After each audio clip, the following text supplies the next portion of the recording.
നമസ്കാരം. മാസപ്പടി കേസിൽ ചോദ്യം ചെയ്യലിനായി ടി വീണ ഇഡിക്ക് മുൻപിൽ നാളെ ഹാജരാകില്ല. ആരോഗ്യ പ്രശ്നങ്ങൾ ചൂണ്ടിക്കാട്ടി വീണ സാവകാശം ചോദിച്ചിരുന്നു. ഇമെയിൽ വഴിയാണ് വിവരം ഇഡിയെ അറിയിച്ചത്. അതിനാൽ തന്നെ നാളേക്ക് വീണയെ ചോദ്യം ചെയ്യില്ല. പുതിയ തീയതി ഉടൻ തീരുമാനിക്കുമെന്നാണ് ഇഡി അറിയിക്കുന്നത്. രാഷ്ട്രീയ കേരളത്തെ പിടിച്ചുകുലുക്കിയ കരിമണൽ കമ്പനി മാസപ്പടി കേസിൽ കേന്ദ്ര അന്വേഷണ ഏജൻസിയായ എൻഫോഴ്സ്മെന്റ് ഡയറക്ടറേറ്റിന്റെ കടുത്ത നീക്കങ്ങൾക്ക് മുന്നിൽ മുൻ മുഖ്യമന്ത്രിയും നിലവിലെ പ്രതിപക്ഷ നേതാവുമായി പിണറായി വിജയന്റെ കുടുംബം അക്ഷരാർത്ഥത്തിൽ വലിയ പ്രതിസന്ധിയിലാണ്. കൊച്ചിയിലെ അന്വേഷണ ഏജൻസി ആസ്ഥാനത്ത് നാളെ ചോദ്യം ചെയ്യലിനായി ഹാജരാകാൻ നോട്ടീസ് ലഭിച്ചിരുന്ന പ്രതിപക്ഷ നേതാവിന്റെ മകളും IT കമ്പനി ഉടമയുമായ വീണ തൈക്കണ്ടിയിൽ നാളെ ഹാജരാകില്ല എന്ന് എന്തായാലും ഔദ്യോഗികമായി അറിയിക്കുന്നുണ്ട്.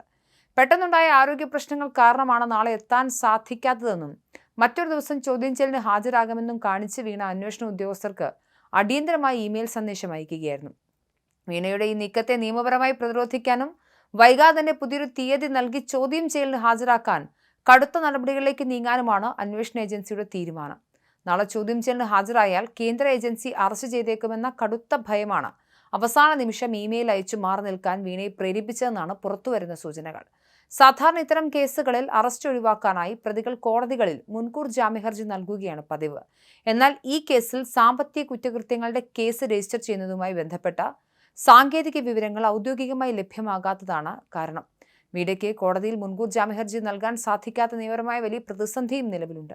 ഇതോടെ നിയമപരമായ മറ്റ് സംരക്ഷണങ്ങൾ ഒന്നും ലഭിക്കാതെ അന്വേഷണ ഉദ്യോഗസ്ഥർക്ക് മുന്നിലേക്ക് നേരിട്ടെത്തുന്നത് കടുത്ത അപകടമാണെന്ന് പ്രതിപക്ഷ നേതാവിന്റെ കുടുംബവും അവരുടെ നിയമവിദഗ്ധരും വിലയിരുത്തുന്നു. ഇല്ലാത്ത ചെലവുകൾ കാണിച്ച് കള്ളപ്പണ ഇടപാടുകളും ക്രമക്കേടുകളും കരിമണൽ കമ്പനിയുമായി ബന്ധപ്പെട്ട് നടന്നിട്ടുണ്ടെന്ന ഗുരുതരമായ കണ്ടെത്തലുകളുടെ അടിസ്ഥാനത്തിലാണ് മുൻ മുഖ്യമന്ത്രിയുടെ മകളെ കേന്ദ്ര ഏജൻസി ചോദ്യം ചെയ്യാൻ വിളിച്ചിരിക്കുന്നത്. മുൻപ് കമ്പനിക്കാര്യ മന്ത്രാലയത്തിന്റെ കീഴിലുള്ള സീരിയസ് ഫ്രോഡ് ഇൻവെസ്റ്റിഗേഷൻ ഓഫീസ് നടത്തിയ വിശദമായ അന്വേഷണത്തിലാണ് ഈ വൻ ക്രമക്കേടുകൾ കണ്ടെത്തിയത്.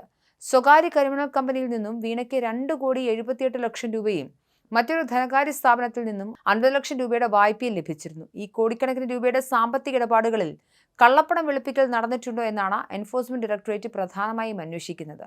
ചോദ്യം ചെയ്യലിൽ നിന്നും താൽക്കാലികമായി ഒഴിഞ്ഞുമാറാൻ വീണ ശ്രമിക്കുമ്പോഴും കേസിലെ മറ്റ് പ്രധാന പ്രതികളെയും സാക്ഷികളെയും കൊച്ചിയിലെ ഓഫീസിലെത്തി ശക്തമായ ചോദ്യം ചെയ്യൽ നടപടികളിലേക്ക് കേന്ദ്ര ഏജൻസി കടന്നുകഴിഞ്ഞു.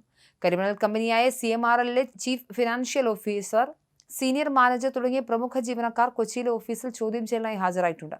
പ്രതിപക്ഷ നേതാവ് പിണറായി വിജയന്റെ വീട്ടിലടക്കം കഴിഞ്ഞ ദിവസങ്ങൾ നടത്തിയ അതിശക്തമായ റെയ്ഡുകളിൽ നിന്നും ശേഖരിച്ച കമ്പ്യൂട്ടർ രേഖകൾ, ഡയറികൾ, ഡിജിറ്റൽ തെളിവുകൾ എന്നിവ മുന്നിൽ വെച്ചാണ് ജീവനക്കാരെ ഉദ്യോഗസ്ഥർ ചോദ്യം ചെയ്യുന്നത്. കരിമണൽ കമ്പനിയിൽ നിന്നും എന്ത് സേവനത്തിന്റെ അടിസ്ഥാനത്തിലാണ് മുൻ മുഖ്യമന്ത്രിയുടെ മകൾക്ക് പണം നൽകിയതെന്ന് കൃത്യമായ രേഖകൾ ഹാജരാക്കാൻ ജീവനക്കാരോട് ആവശ്യപ്പെട്ടിട്ടുണ്ട്.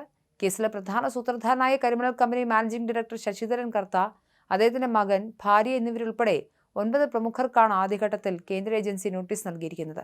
വരും ദിവസങ്ങളിൽ ഇവരെല്ലാവരിൽ നിന്നും ചോദ്യം ചെയ്യൽ കൂടുതൽ ധാരണ ഇവരെക്കുറിച്ച് ഉണ്ടാകുമെന്നാണ് മനസ്സിലാക്കുന്നത്. ശശിധരൻ കർത്തയോട് വരും തിങ്കളാഴ്ച നേരിട്ട് ഹാജരാകാനാണ് കർശന നിർദ്ദേശം.